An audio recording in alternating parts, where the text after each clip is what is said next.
fields were mine.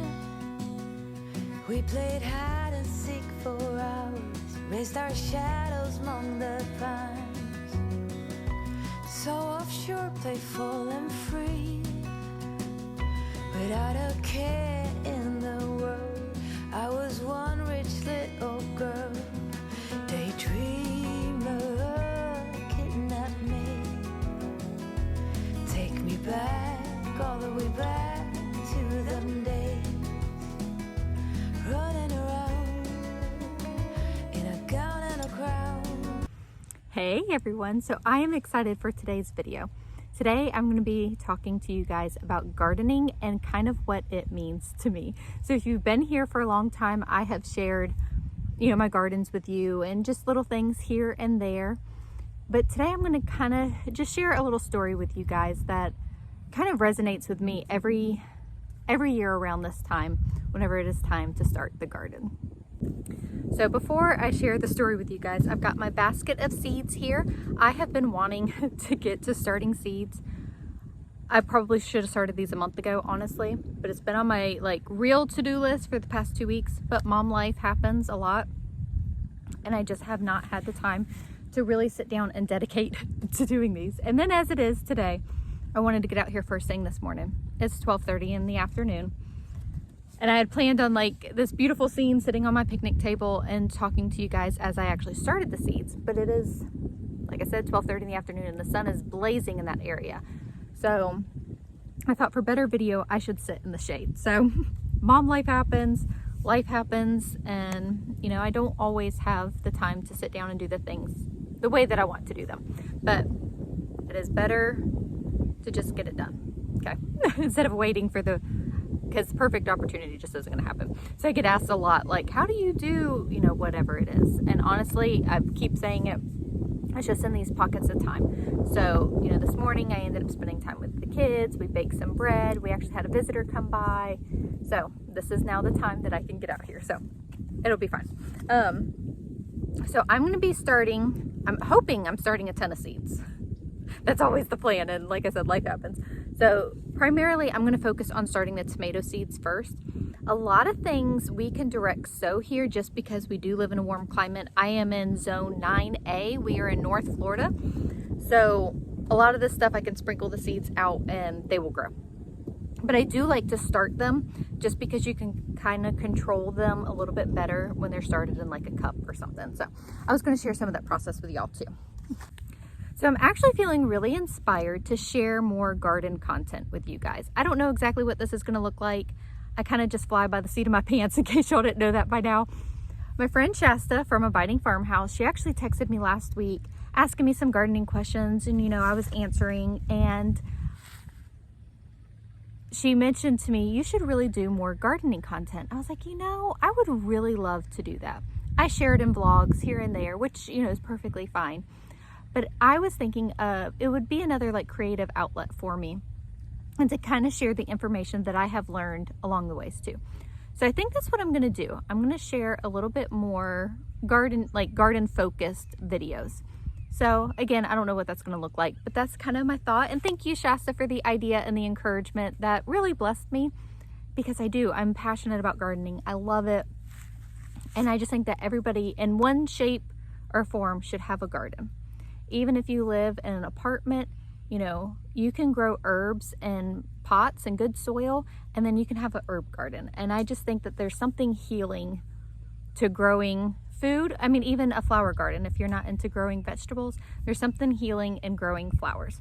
And that's, a great segue to my story that I want to share with you guys. So my grandma was a gardener. She had the most beautiful flower garden. She didn't grow edibles, she grew ornamentals. And if y'all saw her yard, it was just absolutely gorgeous. She was in a garden club in her town, and her garden was featured in the newspaper, just all the things. And I always enjoyed walking through the garden with her. And it was just something so beautiful and calming about it. Although you could really see it was a labor of love and the amount of time that it took her. I mean, she was retired at that point, and that's what she did every single day. And whenever I was cleaning out her house, she had moved to an assisted living facility, and I cleaned out the house for the family, I got to talking with her neighbors a little more than, whenever I just would visit her. And they told me, they were like, as soon as the sun was up, she was out in the garden until the sun came down. And it's like, it really showed, because the amount of work, like I would just go and visit her and I could see the beautiful garden done. But if you were across the street from her, you could see the amount of hours that she spent in that. And I'm sharing that. I'm going to be sharing 2 stories now. I'm sharing that because these things don't just happen overnight. It takes years of dedication, trial and error, and changing things, trying different things, methods. And I remember her doing that as well. A certain area did not grow grass. She had laid sod, I don't even remember how many times. I feel like it was more than 2 times. She kept trying, and finally she gave up, and you know what she did? She had pavers laid, and then it was a beautiful patio instead of grass. So, all that to say, there's a lot that goes into it, but it is so rewarding. So it's now super windy, but so that kind of shares just a little backstory that I've always been exposed to a beautiful garden through my grandma. So as soon as we bought our first house, I was always dabbling into gardening. Before we had our first house and we lived in a townhouse, I had potted plants everywhere. And I would just dream of one day having a beautiful garden like my grandma. And then somewhere along the line, I got into always growing a tomato plant. So every year I would have a few tomato plants and I would grow them. I tried different methods that I would see and read about because I always just wanted to, I was just intrigued to try a different way of growing tomatoes. And then slowly, just each year I was expounding on growing edibles. And then I was introduced to the hay bale garden. And so each year, I just read about gardening, was learning, just absorbing all the information that I could. I really wanted to do a back to Eden garden style, which is funny enough, I have still yet to do this. So this was in 2017. This was my plans, was to do a back to Eden garden. And that takes a lot of upfront prep work. You lay out cardboard and mulch and you just let it sit. And it has to sit for a good 6 months or longer. And you keep adding organic matter to it to help decompose and help heal the ground so it's good soil that you can plant in, okay? And again, we live in Florida, so our soil here is really, really sandy and then clay. So it's just not the greatest, but back to Eden would help this. And I had tried things in the ground and I was like, and it just wasn't successful. I was like, you know what? I'm going to try this back to Eden. Okay. I was always pregnant at this point. We have 11 kids, in case you don't know this. And they're pretty much stair steps. So I did all this whether I was pregnant or not. Okay. So I was actually pregnant with Harper, our 8th baby. And I had her in August. And so my plans was in September, October, after I had recovered from having her, I was going to prep this back to Eden garden. Okay. Well, as things would happen, I've mentioned life. Harper was born and she actually was really sick as a newborn. I've shared that here and there.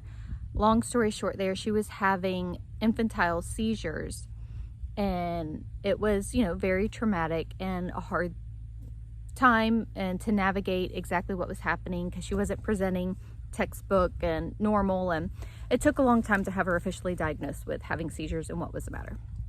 So naturally my focus was on my baby, okay? And I was not prepping this garden space like my original plans. So I had shared that the back to Eden garden style takes a good bit of prep work as far as like up front, and basically it just sits on the ground, but I wasn't able to do that because my focus was on my sick baby. Well, praise the Lord, Harper ended up absolutely thriving. She defied all the medical odds. We were told by the neurologist that they could not tell us what kind of quality of life that she would have. They didn't know if she would walk, talk, or be able to do things on her own, because during her seizure episodes that we started tracking, she would go up to 1.5 minutes without breathing or, responding. And, just a very scary time. Well, Harper defied all odds. And I know with all certainty that God healed her, because she was able to wean off the seizure medication early. they like for you to be on the medication for 2 years. And she was weaned off at 18 months. And that in itself was a miracle. And she wasn't having any more episodes. And still to this day, she has not had another seizure, which I am so thankful for. So after 5 years of being seizure free, you are then considered epilepsy free. And she has, met that milestone now. That's been 2 years past.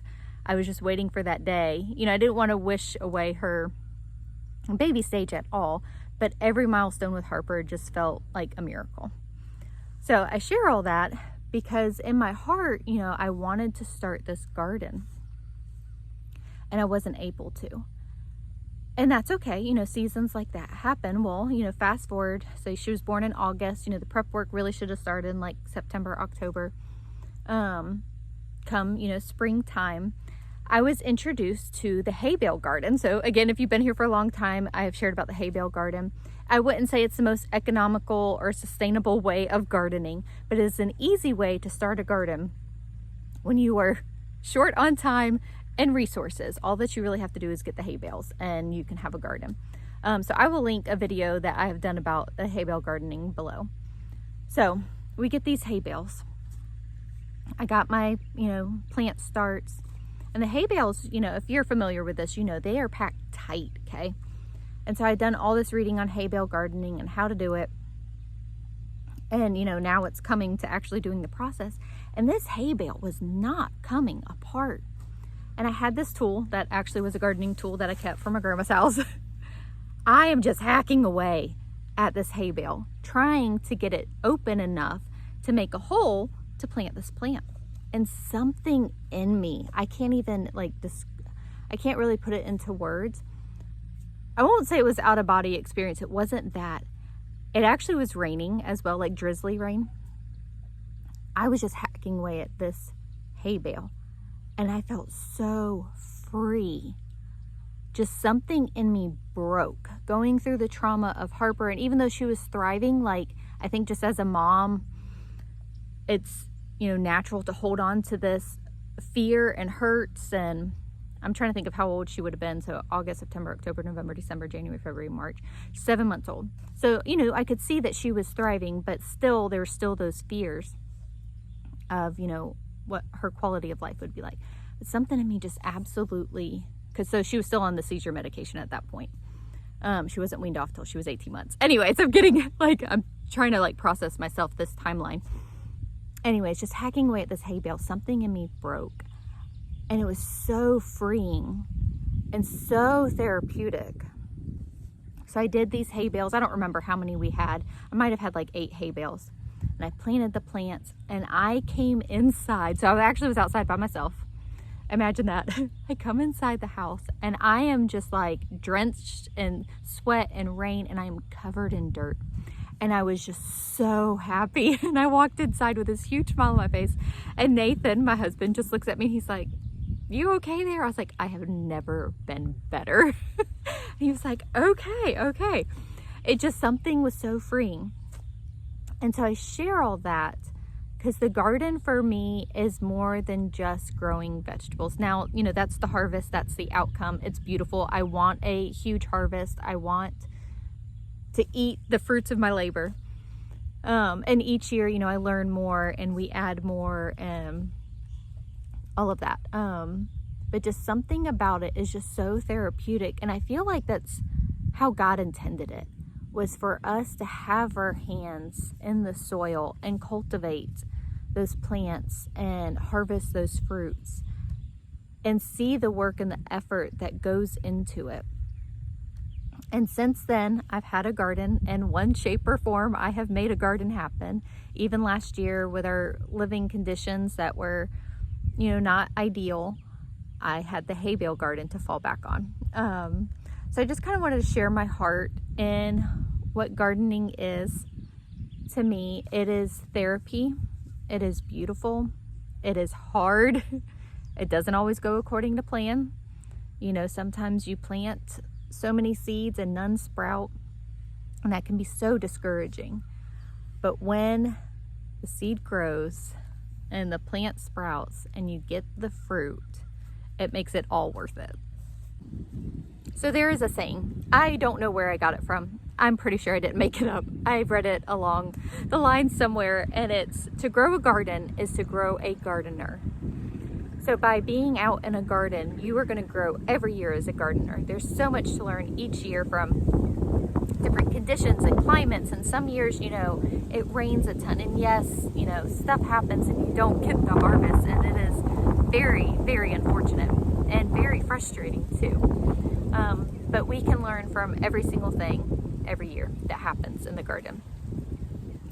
So a big question that happens, you know, to someone who's growing their food is it really worth it? Like the expense of, you know, I'm doing raised beds. So the raised beds and the soil and the time, like you can just go to the grocery store and you can buy your tomatoes. You can. They're not going to taste as good. But there's something freeing in having your food in your yard, knowing where it came from, knowing how it was grown and the conditions that it was grown in. There's just something so much more valuable in that than just the price of the tomato. For me, like I've shared, it's also a form of therapy and beauty. It's a creative outlet. So it's more than just the harvest. It's everything, you know, combined. And I really think that's just how God designed us, was to be in a garden. That's how it started out. Adam and Eve were in a garden. And I'm sure it was just absolutely beautiful. So much more to it than just the harvest. I'm hoping, so I feel like a lot of people today, there's a big disconnect of our food and where it comes from. Sorry, a kid came out here and needed help threading a needle. So I am hoping that by raising my children with having a garden and having them involved, they each will have their garden beds, their own garden beds, if, you know, if they want it, but that they will see and have an appreciation of where their food comes from. I think that there's just such a big disconnect. And for me too, like I am constantly learning, there's just a big disconnect of where our food comes from and just how important it is to, you know, have that realization of the amount of work that goes into growing food. And, you know, if you're growing strawberries, you can make, you know, jellies and jams and, you know, cobblers and all of that stuff. I'm just hoping that my kids will grow up with that appreciation of where their food comes from. So that's what I had on my heart. Definitely a lot more lengthy than what I thought that it would be. Thank you guys so much for listening to me and just sharing my heart and what gardening means to me. I'm planning on sharing, you know, more gardening content, and hopefully you guys will stick around and enjoy that. I really am pretty passionate about talking about gardening and helping people get their gardens started. So thank you guys again. We're gonna go sow these seeds.